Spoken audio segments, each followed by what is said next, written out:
Join me as I take on Seville and share one of my favorite hidden gems. Welcome back to Journeys of Peace. I'm excited to share with you the beauty and charm of this incredible city, even though it was really hot. From its rich history to its vibrant culture, Seville has a way of captivating your senses and leaving you wanting more. The Royal Alcazar and Cathedral are must-sees when visiting Seville, and I highly recommend exploring them with a good guide. Not only can you learn about the intricate Moorish architecture and stunning Gothic details, but you can also dive into Spanish history and its fascinating connections to American history. Your guide can share stories about the Alcazar's origins, its role in the Spanish monarchy, and even the architectural influences that can be seen in the Americas. Numerous scenes of Game of Thrones were filmed inside the Alcazar. The cathedral, on the other hand, boasts an impressive collection of art and historical artifacts. As you wander through the cathedral, you'll discover impressive works of art, ornate chapels, and an overwhelming sense of history. One of the highlights is the Giralda Tower, which offers breathtaking views of the city. Be sure to take your time and soak in the atmosphere, as it's easy to get lost in the intricate details and rich history. Christopher Columbus, that historical figure who continues to haunt America and finds a way to pop up all over Spain, is buried at the cathedral. The Spanish brought his remains back from Santo Domingo in 2005 and authenticated through DNA of the remains of his son Fernando and brother Diego. These tests were confirmed by more sophisticated tests in October 2024.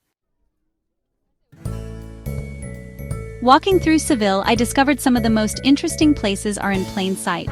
The city's historic center is filled with charming plazas, quaint shops, and picturesque streets that seem to transport you to a different era.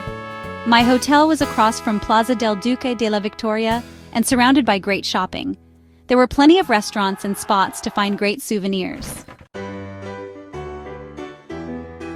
As I continued to explore, I found a beautiful park tucked away in a quiet corner of the city. The Parque de María Luisa is a tranquil oasis, complete with lush greenery, serene fountains, and a stunning pavilion. It's a perfect spot to escape the hustle and bustle of the city and recharge. I even stumbled upon a group of locals practicing traditional flamenco dancing.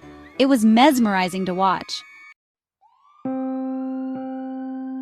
Highlighting one hidden gem in particular, I want to share with you the story of the Archivo de Indias.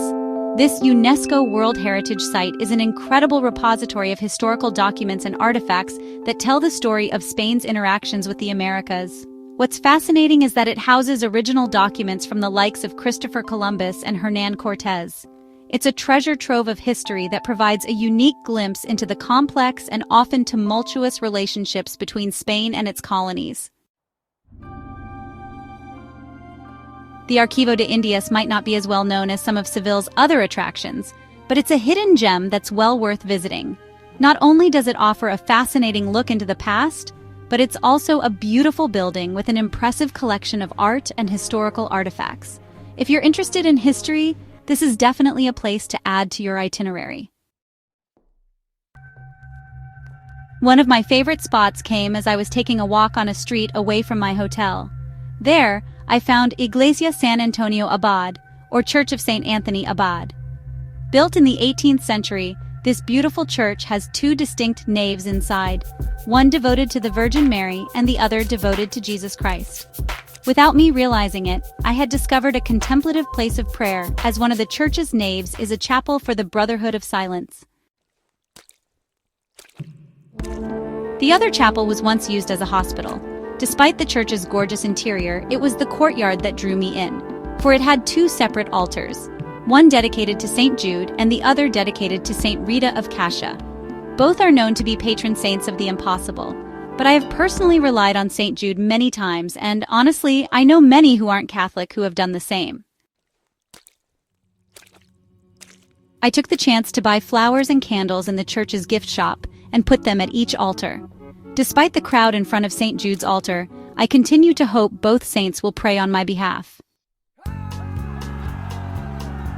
As I left the church and took a second look back at the courtyard, the mindfulness and intentional reflection of my journey in Spain, which began on the Camino de Santiago, felt renewed. I knew being away had been good for my soul. If you're planning a trip to Seville, I highly recommend exploring beyond the main tourist attractions. You never know what hidden gems you might stumble upon, and what it will help you realize about yourself.